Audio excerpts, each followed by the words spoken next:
while we are here in this world of tears, world of death, then we have given ourselves a law by which we can cushion the blows, the inevitable blows. For you get into a state quite often unwittingly, and you do not know that you're in the state until you see it externalized, and you do not like what is being externalized. Don't remain in it and wallow. Get out of it. Don't condemn anyone for it. Don't judge anyone. Just get out of that state. You get out of the state by asking yourself a very simple question. What would it be like if? And then you imagine as if it were true. And that is the secret of prayer. What would it be like if it were true that I am now the man, the woman that I would like to be? And then I dare to assume that I am it. Well, then I can say, Father, thank you. Because you certainly heard and you certainly saw what I did.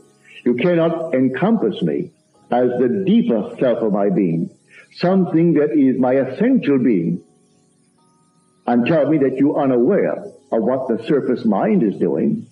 It can't be unaware of what my surface mind is doing. I saw in yesterday's paper that the second man to step on the moon, his name was Alden. And when he came back from this fantastic thing, Armstrong stepped on first and then Alden second. Then he came near a nervous breakdown and sought psychiatric help. And all the stories that he read about their journey, he said they were so false. And they all said, I wish it were true.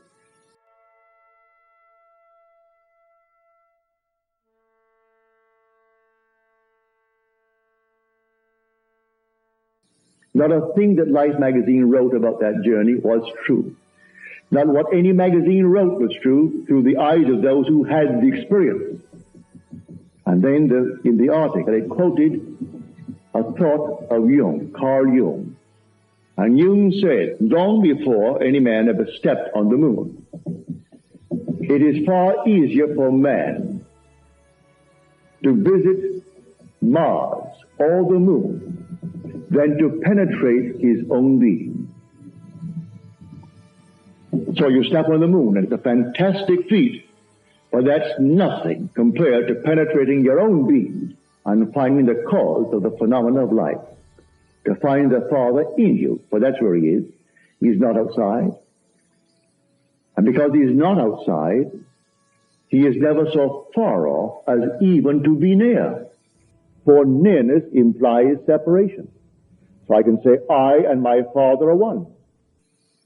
And so if he's even near, it's not near enough. No matter how near it is, he has to be my essential being. For nearness implies separation. And he's not separated because I and my Father are one. Give me freedom to choose the state that I will enter, wisely or unwisely. Then he'll externalize it and show me exactly what I did. But grant me the freedom to change it now. Don't leave me in the state if I desire to get out of it. But many a person wallows in it, and wallows in it morning, noon, and night, and they're totally unaware that they're doing it. They will say, oh yes, and then 5 seconds later they're back into that state. I have had interviews with people who will say to me, this is what I would like, but I must first tell you. I said, don't tell me anything. Tell me what you want. They're only states. They insist on wallowing in all the things of the past.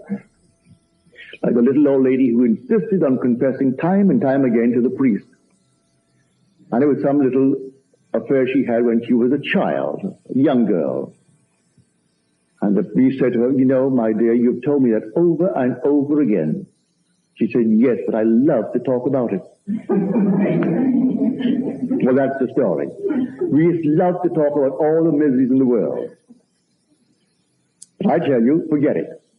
Know exactly what you want in this world, dare to assume that you are it, and then yield completely, surrender to the depth of your own being. And he has the way that you do not know, and he will externalize it in your world. So really, in a real sense, prayer is the subjective appropriation of the objective hope. What do you hope for? will now subjectively appropriate it. That subjective appropriation of the objective hope is the art of prayer.